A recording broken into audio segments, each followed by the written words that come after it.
Recording in progress. Deməli, bizim bugünkü dərsimiz yenə vergi sözünün ilkin anlayış və terminlər haqqındadır. Bundan əvvəlki dərsimizdə bu anlayışlar haqqında məlumat verdik. Bugün isə onun davamı olan yenə bu anlayışlar üzərində duracağıq. İlk öncə 13-cü maddədən yenə başlayacağıq. Görək sahibkarlıq fəaliyyəti nədir? Sahibkarlıq fəaliyyətini necə tərif edir 13-cü maddə? Şəxsin müstəqil surətdə həyata keçirir əsas məqsədi əmlak istifadəsindən. Biz burada nədən öyrənirik? Öyrənirik ki, yəni əmlakın istifadəsi nə olur? İcarə fəaliyyətindən bağlı sahibkarlıq fəaliyyəti olur. İcarəyə verə bilər, bunun öz sahibkarlıq fəaliyyətidir. Malların təqdim edilməsindən, işlərin görülməsindən və xidmətlərin göstərilməsindən mənfəət götürülməsi olan fəaliyyətdir. Bunlar malların təqdim edilməsi nədir? Bu təqdim edilmə necə ola bilər? Yəni burada biz təqdim edilmə anlayışını keçəndə ifadə elədik. Dedi ki, bunun içində satışda daxildir, əvəzsiz təqdim etmədə daxildir, hədiyyədə daxildir, mirasda daxildir, digərləri daxildir. Mallar necə təqdim edilir? Ya istehsal eləyib sata bilərsən, variant 1. Ya da ikinci variantda odur ki, sən istehsal eləmirsən, alıb satırsan, bu da ticarət fəaliyyəti variantı. Demək, ticarət fəaliyyətdə sahibkarlıq fəaliyyətidir, istehsal fəaliyyətdə, bunun hamısı bura daxildir. Bu büdcə təşkilatları da adətən, büdcə təşkilatları nə deməkdir? Büdcə smetası əsasında. Büdcə smetası nədir? Büdcə smetası odur ki, adətən, yəni onun elbir ki, maliyyə planlamasıdır. Gəlir xərclərinin, öhdəliklərin əks edildiyi bir maliyyə planlamasıdır. Yəni, büdcə planıdır. Yəni, bununla bağlı olan büdcə smetası əsaslı fəaliyyəti tamamilə və qismən büdcə vəsait hesabı. Yəni, büdcə təşkilatları tamamilə büdcədən maliyyələşə bilər, qismən formada da. Və hesablaşma hesabı olmayan qeyri-kommersiya təşkilatıdır. Biz buradan öyrənirik nə? Büdcə təşkilat qeyri-kommersiya. Yəni, qeyri-kommersiya dövlət təşkilatıdır. Bunu bilmək lazımdır. Hesablaşma hesabı nədir? Yəni, o büdcə təşkilatlarına xüsusi banklarda hesablaşma hesabı olmur. Ola adətən nə edirlər? Bunu Maliyyə Nazirliyi vasitəsilə həyata keçirirlər. Müəssisə necə tərif edir? Deyir ki, bu məcəllə məqsədlər üçün müəssisə sahibkarlıq fəaliyyətini həyata keçirən və bu cür fəaliyyət üçün yaradılan aşağıdakı qurumlardır. Yəni, nədir? Sahibkarlıq fəaliyyəti bir fəaliyyət növüdür. Bu fəaliyyət növünü həyata keçirən qurumlar isə müəssisələrdir. Yəni, adətən hansılar müəssisələr daxildir? Müvafiq olaraq yaradılmış, yəni Azərbaycan qanunverici müvafiq olaraq yaradılmış hüquqi şəxslər bura daxildir. Sonra xarici dövlətin qanunvericinin uyğun olaraq yaradılmış xarici müəssisələr və hüquqi şəxslər, ha belə onların filiallar və daimi nümayəndəliklər bura daxildir. Tutaq ki, Türkiyədə yaradılıb, ona uyğun qeydiyyat keçir. Gəlib burada nə edir? Fəaliyyət göstərir. Burada nümayəndəlik açır, burada filial olur. Bunlar da müəssisəyə daxildir. Və digər struktur bölmələri də bura daxildir. ƏDV depozit hesabı nədir, yoldaşlar? ƏDV depozit hesabı maliyyə uçotuna və ya mühasibə uçotuna bildiyimiz kimi ƏDV depozit hesabı biz onun üzərindən demişdik, keçmişdik. Sadəcə bunu gələcəkdə ayrıca müstəqil dərs olaraq keçəcəyik. Burada üzərindən deyib keçirik. ƏDV depozit hesabı da bir bank hesabıdır. Bunu adətən 224 nömrəli hesabda qeyd edirlər. Bəzi proqram təminatında bununla bağlı 226 nömrəli hesab nömrəsi də göstərilə bilər. Nədir? ƏDV depozit hesabı sırf ƏDV vergisi, yəni ƏDV vergisi ödəyiciləri üçün, yəni vergilər orqanının birbaşa açdığı hesabdır. Bura nə daxil olur? ƏDV məbləğləri daxil olur, ƏDV-nin görürsüz yazıb mədaxil, uçot həyata keçirilir, hərəkətə, yəni geri-çıxışı və dövlət büdcəsinə köçürülməsinə bağlı bütün əməliyyatlar burada. Vahid xəzinə nədir? Vahid, yəni xəzinə ilə büdcə deyil, vahid büdcə hesabıdır. Qeyri-kommersiya hüquqi şəxs nədir? Adətən qeyri-kommersiya hüquqi şəxs mülki məcəllə ilə yaradılmış qurumlardır. Mülki məcəllə əsasında yaradılan qurumlardır. Publik hüquqi şəxsdə, yəni bu adətən bunu yarı müstəqil olurlar. adətən onların gəlir və xərcləri yanaşması tam fərqli olur. Biz burada bunun belə açılışına keçməyəcəyik, ehtiyac da yoxdur. Sonra gələcəkdə lazım olarsa bunun ayrıca bir dərs olaraq götürərik. Sonra keçək üçüncü şəxs anlayışına. Üçüncü şəxs anlayışı nə ilə bağlıdır? Deyir ki, vergi orqanı tərəfindən kameriyel və səyyar qaydada yoxlanılan. Nə deməkdir? Kameriyel odur ki, adətən sənəd əsasında məsafədən yoxlanılır. Tutaq ki, vergi aşkar eləyib ki, filan müəssisədə hesabata səhvlik var. Bununla bağlı əlavə sənədlər tələb eləyir və müəssisədə onu onlayn formada və e-mailinə göndərir. Bu kameriyel qaydada. Səyyar qaydada o ki, səyyar nədir? Birbaşa həmin mərkəzə vergi orqanı gedir, baxır ki, vəziyyət nə yerdədir. Yəni deyək ki, bu hər iki haldan birində olsa, yəni bu zaman səyyar qaydada yoxlanılan və kameriyel qaydada yoxlanılan vergi ödəniş fəaliyyətində malların, xidmətlərin, işlərin təqdim edilməsi. Təqdim edilmə nədir? Yəni mülkiyyətin qarşı tərəfə keçməsi və yox olmasıdır. ilə bilavasitə olan əlaqəli olan rezident və qeyri-rezident şəxslər bura daxil. Yəni nədir? Müəssisə, digər müəssisə bir şey satsa, eləmi?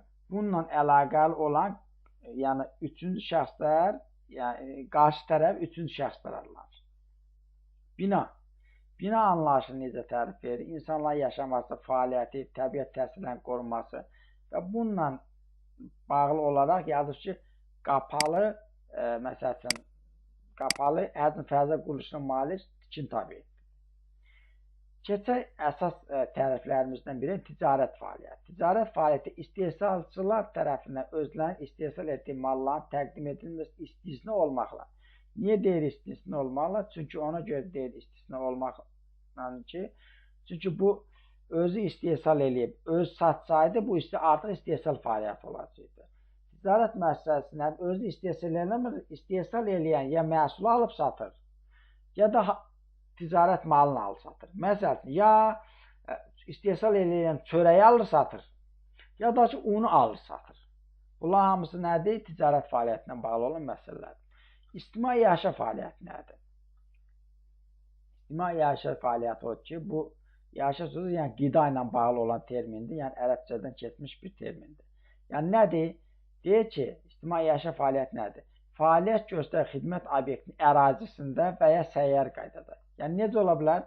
Yəni ərazidə də ola bilər, səyyar qaydada da ola bilər. Alıcıya istehlak məqsədi ilə hazırlanmış, bişirilmiş qida məhsulunun təqdim edilməsi ilə əlaqədar sahibkarlıq fəaliyyətidir. Yəni nədir? İctimai yaşa fəaliyyəti nə oldu? Yəni məsələ oldu, xidmət obyekti öz ərazisində də ola bilər, səyyar qaydada. Səyyar qaydada nə də ola bilər? Çatdırmayla ola bilər. Məsəl üçün, tutaq ki, paketli qida çatdırılır. Bu olur səyyar qaydada. Adətən ictimai yaşa deyəndə buna nə daxildir? Qida məhsulları daxildir. Bu kafedə də ola bilər, restoranda da ola bilər və digər bir yerdir. Yəni sırf onlar nədir? Kafe, restoranla bağlı olan xidmətlərdir və onlarda nə? Qida məhsulları istehsal edilir. Yemək ola bilər, çay ola bilər, başqa digər məhsullar ola bilər. Bu İctimai yaşa fəaliyyəti, onu bilin ki, fəaliyyət, sektor deyil. 3 dənə sektor var. Hansıdır? Ticarət sektoru, xidmət sektoru, bir də var istehsal sektoru. Ancaq İctimai yaşa bir də sektor deyil, bir fəaliyyətdir. İctimai yaşa fəaliyyətin özü istehsal sektorunun bir alt sektoru olaraq da baxa bilər. Niyə? Çünki yemək bişirmək bir şey istehsal eləmək deməkdir. Çünki niyə? Onun əti var, nə bilim, düyüsü var, yəni məsəl üçün göyərtisi var, bişirən şəxs lazımdır. Bunun hamısını yeni bir şey ortaya qoymaq. Təbii ki, bunun hamısının bir yerinə olur. Məhsul ilkin formasını dəyişir, yeni bir formaya çevrilir.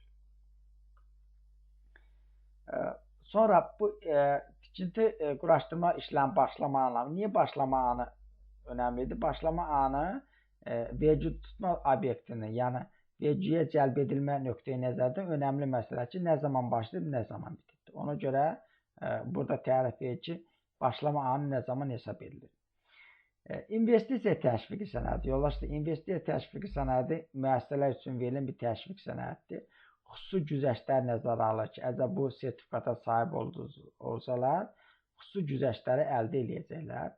Bunda xüsusi bir prosedurlar var. Biz burada ona toxunmayacağıq. Bunun hamısını bununla bağlı olaraq, məsələn, İqtisadiyyat Nazirliyinin tərkibində olan Dövlət Vergi Xidmətinin yəni saytında bununla bağlı olaraq ətraflı məlumat var. Keçək kənd təsərrüfatı məhsullarını istəyirsən. Gör, kənd təsərrüfatı məhsulları nələr daxildir? Necə tərif edir? Deyir ki, kənd təsərrüfatı məhsulunun istehsalına söhbət gedir. İstehsalı var burada. Biraz artıq xətt deyək, bilək ki, istehsalına. Sənaye üsulu da daxil olmaqla, yəni tutaq ki, yazır ki, o cümlədən broiler təsərrüfatı avtomatlaşdırılmış tövlə sistemi. Nə deməkdir? Biri var ki, broiler toyuğu olar, biri var ki, özünün acı həyətdə saxlayasın. Yəni bunu deyək ki, o da broilerdə qalan toyuqda daxil olursa, avtomatlaşdırılmış tövlə sistemi nədir? Bir var həyətinin olub böyük bir ərazini orada özünü saxlayasın. Bir də var ki, xüsusi bir tövlə olar, orada 30 baş inəyi bir baş saxlayasın, xüsusi bir tövlə olar. Yəni orada xüsusi bir gəzməyə eləməyə bu cür sistemdə ola bilər. Daha belə rentabeli, daha mənfəətli məsələn ət, meyvə və süd əldə etmək üçün. Bunlarla bağlı daxil olmaqla heyvanların və quşların yetişdirilməsi. Yəni heyvanlar məlumdur, adətən burada deyən iri buynuzlu heyvanlar, məsələn qoyun olsun, inək olsun, keçi olsun, bununla bağlı olan nəzərdə tutulur və ya xırdabaşlı heyvanlar nəzərdə tutulur. Quşların yetirilməsi. Quşlar da ola bilər, toyuqdur, qazdır, hinduşka, bunlar hamısı. Yetişdirilməsi, bəslənməsi diri şəkildə olarkən, onlarda məhsulların əldə edilir. Diri şəkildə nə əldə edilə bilər? İnək, inəyin balası ola bilər, qoyun, qoyunun balası ola bilər. Eləmi? Və yumurta, toyuğun yumurtası əldə edilə bilər. Və yaxud deyək ki, məsəl üçün, deyək ki, qoyunun yunu ola bilər və ya məsələn, inəyin südü ola bilər. Yəni, ona görə diri şəkildə, yəni kəsilmədən onlarla bağlı olaraq məhsulların əldə edilməsi və biz demişik ki, kənd təsərrüfatı sahəsi nə lazımdır? İlkin formada olmalıdır. Onlar kimyəvi tərkib dəyişdirilməlidir, konservləşdirilməlidir. Əldə edilməsi bitkicilik məhsulların becərilməsi. Gördünüz? Yəni, biz burada nə əldə edib bura kimi? Biz bura kimi əldə edirik ki, kənd təsərrüfatı nələr daxildir? Heyvandarlıq. Burada əvvəllər balıqçılıq yox idi. Balıqçılıq sonradan əlavə elədilər ki, o kənd təsərrüfatına daxildir. Artıq heyvandarlıq, yəni balıqçılıq, quşçuluq və s. daxildir. Bir də əkinçilik daxildir. Yəni, bağçılıq daxildir. Nəsə əkib becərmək daxildir. Yəni, bunlarla kənd təsərrüfatı sahəsi nə olmalıdır? Onlar ilkin, yəni kimyəvi tərkibini saxlamalıdır, ilkin formasını saxlamalıdır. Xüsusən, məsəl üçün, yəni xüsusi bir kimyəvi bir konservləşdirmə əməliyyatı baş verməli deyil. Tutaq ki, balıqdır. Bir və balığı alırsan, təbii ki, alanda əksəriyyəti ölü olur. Bunun özü, məsələn, kənd təsərrüfatı. Bir də var ki, balığın hissə verilmişini alırsan. Bu artıq konservləşdirilmiş və onun kilkə formasını alırsan. Bu konservləşdirilmiş. Növbəti olaraq deyək ki, baxın, deyək ki, emal əməliyyatına məruz qalan balıq məhsulları istisna olmaqla. Balıq yetişdirmə fəaliyyəti həyata keçirilən şəxslər kəsilmə və dondurma əməliyyatına məruz qalan balıq məhsulları bu məcəllə məqsəddə kənd təsərrüfatı məhsullarını bərabər tutulur. Yəni, nədir? Təbii ki, balığı tutarkən onu xarab olmaması üçün qarnın yarılar, məsələn, o cür formada da dondurub satırlar. Yəni, o kəsilmə deyəndə o nədir? Dondurub satırlar. Yəni, biz nə əldə elədik bu 13.2.60-cı maddədən? Biz əldə elədik ki, kənd təsərrüfatı məhsullarının istehsalına nələr daxildir? Yəni, həm balıqçılıq, quşçuluq və bağçılıq bura daxildir. Həmçinin bu məhsulların satışı məsələsi. Bu məhsulların satışı üçün nə lazımdır? Nəzir, kənd təsərrüfatı məhsulların satışı. Bu məcəllə məqsəddə aşağıdakı tələblər çərçivəsində kənd təsərrüfatı məhsullarının təqdim edilməsi hesab edilir. Nədir? Bunlar ilkin olaraq qeyd elədiyimiz kimi nədir? Məhsullar ilkin formada heç bir kimyəvi təsirə məruz qalmadan təqdim edilməlidir. Bir, bitkicilik məhsullarda yenə ilkin formanı saxlamalı, kimyəvi tərkibi dəyişdirilməməli və konservləşdirilməlidir. Məsəl üçün, pomidor. Bir bax pomidor kənd təsərrüfatında ancaq pomidordan tomat alınsa bu artıq kimyəvi təsir dəyişdiyinə görə kənd təsərrüfatı hesab edilmir. Pərakəndə satış. Bilirik, pərakəndə satış və topdan satış var. Pərakəndə satışda nədir? Pərakəndə satışda malların alıcıya satışının təqdim edilməsi. Son istehlak məqsədi. Son istehlak nədir? Yəni alıcı almır ki, onu satmaq üçün. Alır ki, onu öz istifadəsi üçün. Son istehlak məqsədi ilə və yalnız bu məcəllədə müəyyən edilmiş qaydada qəbz və ya nəzarət kassa aparatı şəklində təqdim edilmiş həyata keçirilən ticarət fəaliyyətidir. Baxın, yəni adi halda siz gedib bir marketdən bir şey alsa, sizə qəbz verirlər. Niyə? Çünki nəzarət kassa aparatı bir qəbz verir və ya nəzarət kassa aparatı çəkilir. Və ya ki, aptekdən bir şey alsa, qəbz də verir, nəzarət kassa aparatını çəkilir. Və hətta bu da post terminal çekini də verir. Hə, budur. Mən bunu satmışam. Pərakəndə satış nədə oldu? Sırf alıcılarına bağlı oldu. Alıcı başqa bir anlayış, istehlakçı başqa bir anlayışdır. Bunu bilər. Son istehlak məqsədindən istehlakçı nəzərdə tutulur. Yəni, alıcı geniş anlayışdır. Əgər biz bir şey öz istifadəmiz üçün alırıqsa, bu olur istehlakçı. Bir də var ki, mən alıb onu satıramsa, bu olub nə? Bu olub pərakəndə satış. Yəni, olur nə? Mən topdan alıram, daha bir baha qiymətə satıram.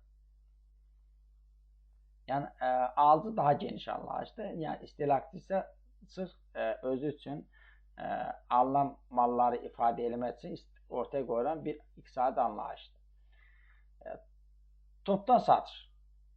Nə yazır? Malların alıcıya satışının təqdim edilməsinin gözü hara baxırız təqdim etmə. Yəni, ona görə mən təqdim etmə anlayışının əvvəldən çox üzərində durdum ki, təqdim etmə anlayışının nələr daxildir. Onun sahibkarlıq fəaliyyəti üçün və yalnız bu məcəllədə müəyyən edilmiş qaydada elektron qaymə faktura təqdim edilmə həyata keçirilməsi ticarət fəaliyyəti. Gördünüz, pərakəndə satışda biz onu nəyin ifadə elədik? Qəbz və nəzarət kassa aparatı çeki ilə. Burada isə elektron qaymə faktura ilə. Elektron adından görə, elektron qaymə faktura dövlət vergi xidmətinin, yəni elektron sistemi əsasında həyata keçirilir. Elektron qaydada da xüsusi nömrələnməsi olur. Yəni o birbaşa, yəni qaymə də nədir? Qaymə alışı və satışı təsdiq edən sənəd. Ticarət ələvəsini necə tərif edir? Ticarət ələvəsini tərif edir ki, malların ƏDV tətbiq edilmədən, yəni ƏDV-siz deməkdir, satış qiyməti ilə mal göndərilənə ödənilən alış qiyməti arasında fərqdir. Yəni nədir? Ticarət ələvəsi bərabər satış qiyməti, alış qiyməti arasında fərq deməkdir. Biz bura kimi dərsimizi yekunlaşdırdıq. Bu, yəni ilkin anlayış və terminləri. İndi biz keçək digər əlavə bir dərsimizə, bunun davam mahiyyətdə olan bir dərsimizə. Baxaq, yenə vergi üsulunun ilkin anlayış və terminlərindən başlayırıq. Biz keçən dəfə Azərbaycan mənbəyinə gəlirlər haqqında məlumat verdik. Bu hissədə isə biz Azərbaycan mənbəyindən gəlirlərə aid olmayanlar haqqında məlumat verəcəyik. İlk öncə burada güzəştli vergi tutulan ölkələrlə bağlı anlayış var. Biz bunu aciz müstəqil dərs olaraq keçəcəyimizə görə burada toxunmuruq. Biz baxaq ki, yəni güzəştli vergi oldu, olmadı. Xaricdən, xarici ölkədən eləmi? Nə yazıb? Bir əməliyyat baş verir. Aşağıdakı hallarda güzəştli vergi tutulan ölkələrə və ərazilərə edilən ödənişlər. Gördünüz? Ödənişlər. Bu məcəllənin məqsədi üçün Azərbaycan mənbəyinin gəlirlə aid edilmir. Yəni nədir? Biz xaricə pul göndəririk. Yəni bizdən pul çıxıbdır. Məsəl üçün. Bunlar nə zaman? Niyə? Azərbaycan mənbəyinə gəlirə aid edilsə nə olacaqdır? Ona görə biz pul, yəni vergiyə cəlb edilməli. Yəni deyir ki, bunlar gəlirə aid edilmir. Vergi bununla bağlı pul tutmamalıdır. Nədir? Almış borclar üzrə əsas məbləğ qaytarılır.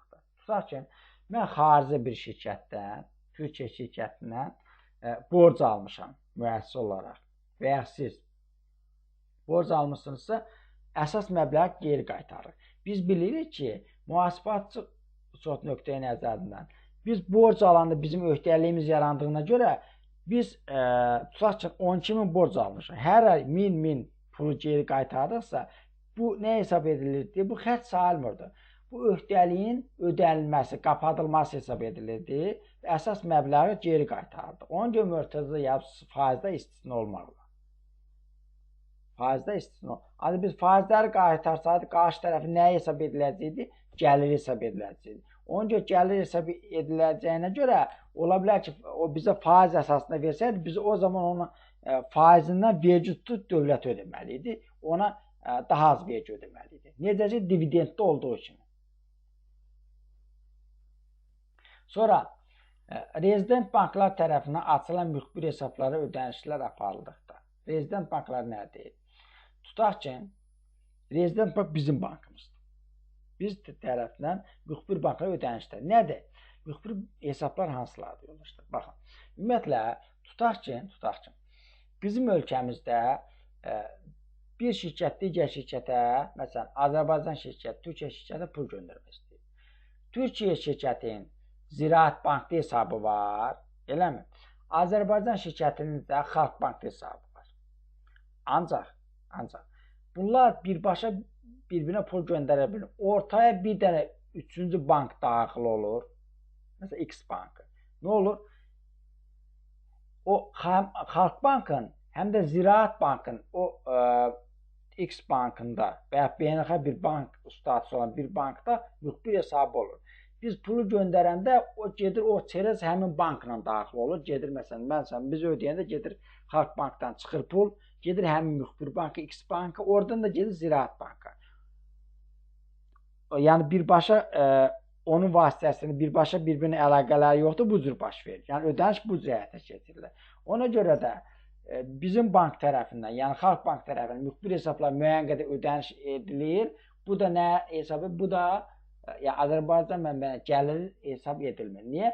Hesab edilsəydi biz nə etməlidik? Avtomatik ona görə vergi tutub dövlət ödəməliydik ki, çünki o xarica pul çıxanda vergi dövlət deyəcəkdi ki, sən pulu niyə ödəmirsən?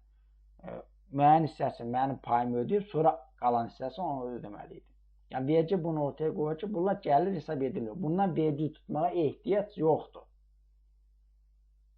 Sonra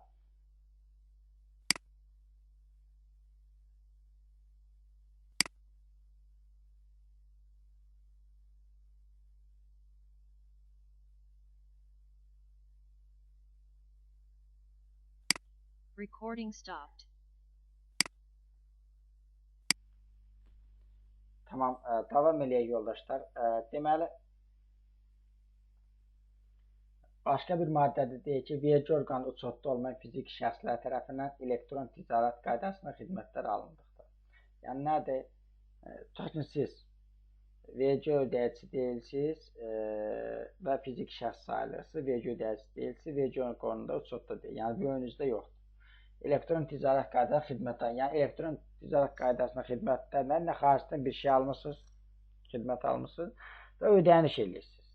Bu zaman bu sizin gəlir fəaliyyətiniz hesab edilmir. Səbəb nədir? Siz fiziki şəxssiniz, siz vergi ödəyicisi deyilsiniz. Vergi ödəyicisi olsaydı, olar.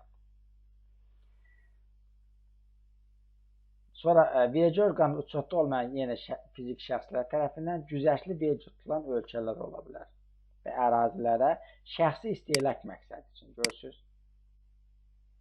şəxsi istehlak məqsədi ilə mallar, o cümlədən daşınar və daşınmaz əmlakın alışı ilə bağlı Azərbaycan Respublikasının hüdudlarına kənarda güzəştli vergi tutulan ölkələrdə və ya ərazilərə ödənişlər edildikdə.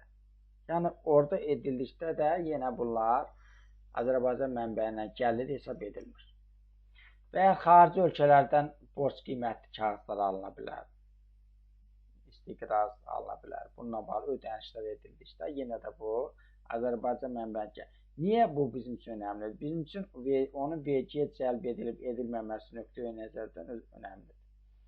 Yəni, əsas bunlardır. Məsələn, vergi tutulan, yenə yazır, güzəştli vergi tutulan ölkələrin və ərazilərin rezidentlərinin əmək haqqı və pensiyaları ödənildikdə.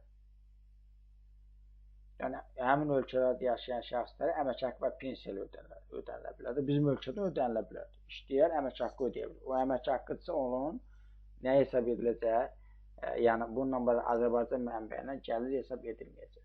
Sonra məsəl üçün Azərbaycan Respublikasının 7-ci maddədə vardır ki, qoyulmuş investisiyalar və məsələn xarici ölkələrdən Azərbaycan investisiya qoyulur və oradan bizim banka depozitlər qoyuldular.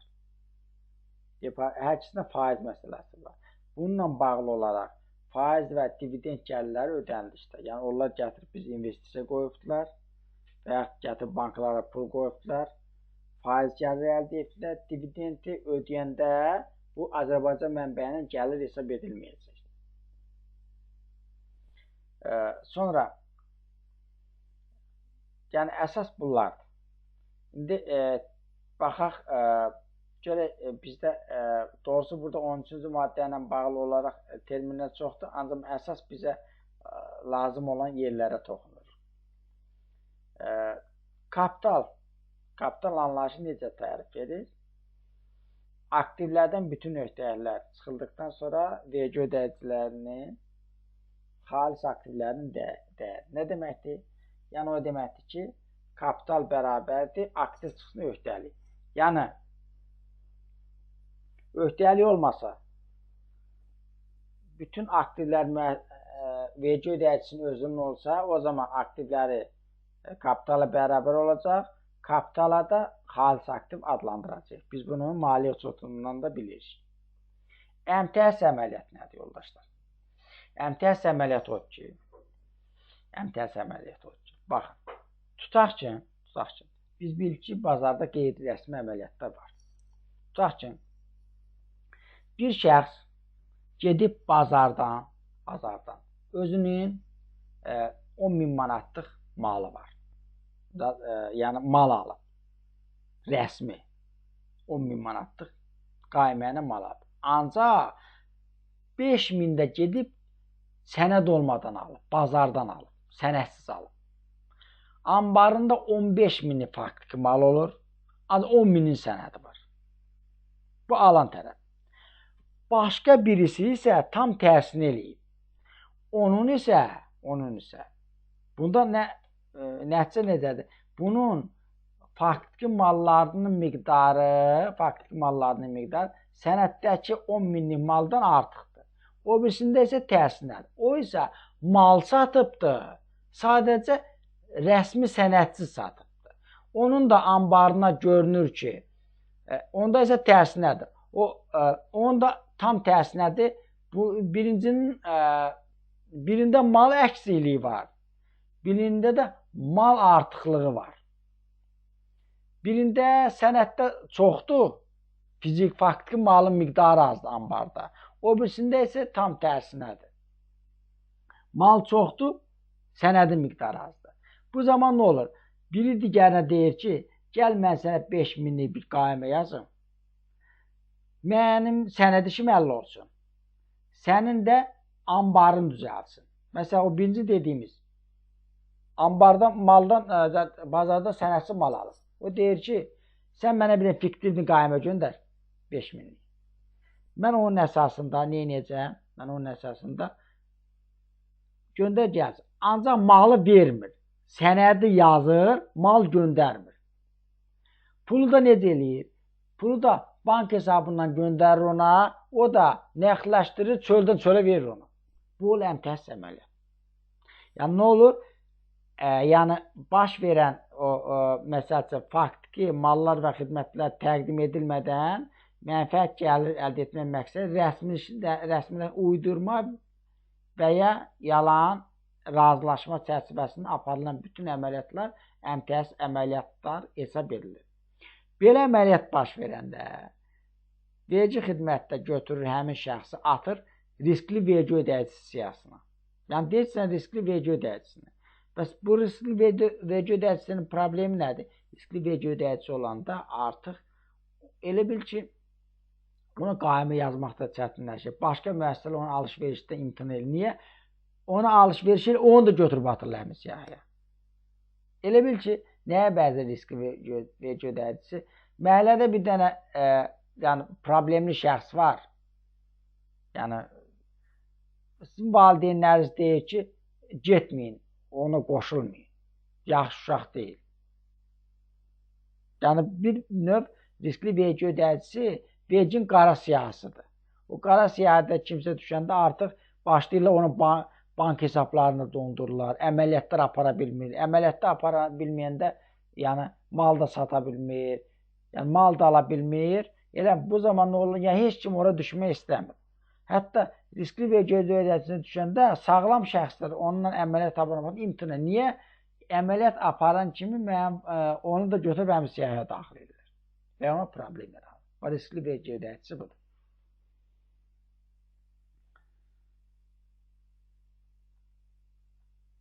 Gəlirlərin təsnifatı.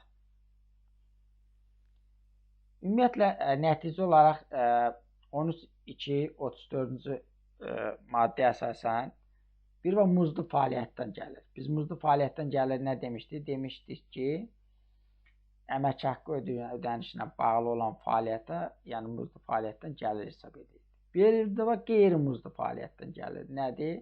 O 99-cu maddə ilə bağlı olan məsələ. Qeyri-muzlu fəaliyyətdən gəlirə nələr daxildir? Onun özündə də 1 və 99 ikinci maddəyə. Nə yazıb? Sahibkarlıq fəaliyyətindən gəlirdir. Nə yazıb? Aktivlərin təqdim edilməsindən gəlir. Aktivlərin təqdim edilməsi nədir? Mal satışı ola bilər, əmlak satışı ola bilər, bununla bağlı olan gəlir. Bir də var ki, əsas vəsaitlərin təqdim edilməsindən gəlir. Əsas vəsaitlərin təqdim edilməsi nədir? Əsas vəsait amortizasiya olunurdu, ləğv etmə dəyəri də çıxılırdı. Ləğv etmə dəyərinə baha qiymətə satılırdı. Bu olurdu nə? Əlavə sair əməliyyat gəlirləri. Bununla bağlı olaraq nə idi? Əsas vəsait təqdim edilməsindən gəlir. 731 nömrə hesabda qeyd edirdik bunu. Bu da olurdu, əsas vəsait təqdim edilməsinə bağlı olan gəlirlər. Yəni, sahibkarlıq fəaliyyəti əsas istiqaməti odur ki, ya mal, xidmət təqdim edəcək, istəsə eləyib satacaq və ya ticarət qaydası satacaq, bu aktivlərin təqdim edilməsi. Bir də əsas vəsaitlərin təqdim edilməsindən gəlir hansı idi? Avadanlıq alacaq, istismar edəcək, amortizasiya edəcək, sonra da onu ləğv etmədən baha bir qiymət satacaq. Bu da olacaq nə? Əsas vəsaitlərin təqdim edilməsindən gəlirlər. Bir də qeyri-sahibkarlıq fəaliyyətindən gəlirlər. Məsəl üçün, nədir? Faiz gəlir. Faiz gəlir nədir? Fiziki şəxs gəlir, banka pul qoyur. Faiz gəlir, qeyri-sahibkarlıq fəaliyyətindən gəlir. Dividend gəlir ola bilər. Başqa bir zadda pay ola bilər. Müəssisədə pay ola bilər. Mümkündür. Əmlakın icarə verilməsindən gəlir. Bəli, qeyri-sahibkarlıq fəaliyyətindən gəlir. Nə olur? Fiziki şəxs əmlakı icarəyə verir. Royalty gəlir ola bilər. Vergi ödəyicinə bağışlanmış borcun məbləği ola bilər. Vergi ödəyicinə bağışlanmış borc nədir? Yəni nədir? Kreditor borc. Yəni bağışlasan da belə vergi deyir ki, yəni verginin anlayışına görə bağışlanma deyilən bir anlayış da təqdim etmə hesab edilir. Hətta sana bağışlasan belə o nə hesab ediləcək? Borc hesab ediləcək və onunla bağlı olaraq qeyri-sahibkarlıq fəaliyyətindən gəlir hesab ediləcək. Həmçinin təqvim ili ərzində alınan hədiyyə və mirasların məbləği. Təbii ki, bununla bağlı olaraq yaxın qohumlar əlaqəsində olsun, digər münasibəti. Burada biraz fərqlilik və hüquqi məsələlər var. Bunu adətən asan xidmətdə eləyirlər. Ancaq biləsiniz ki, ilkin olaraq hədiyyə və miraslarla məsələdə qeyri-sahibkarlıq fəaliyyətindən gəlirlərə daxildir. Təbii ki, yaxın qohumlar arasında, miraslar arasında fərqlilik var. Onlarda daha güzəştli bir kateqoriyaya daxildirlər. Təbii ki, biz burada onun detallarını enməyəcəyik. Sonra, vergi ödəyicisinin aktivinə ilkin qiymətin artdığını göstərən hər hansı digər gəlir. Məsəl üçün, nə ola bilər? Vergi ödəyici bu gün aldığı malı onu daha baha qiymətə sata bilər. Bu ola nə? Vergi ödəyicisinin aktivinə ilkin qiymətin artdığını göstərən hər hansı gəlir hesab edilir. Sən alıbdır 100 manata, nə olacaq? Onu artıq 120 manata satacaq. Bunun özündə nə ki? Bunun özündə görsə, bunun özü bir ticarət əlavəsidir. Deməli, 100 manata 120-yə satırsa 20 manat nədir? Onun gəliridir. Və ticarət əlavəsindən də yeni vergisini ödəməlidir. Bugünkü dərsimiz bura qədər yoldaşlar.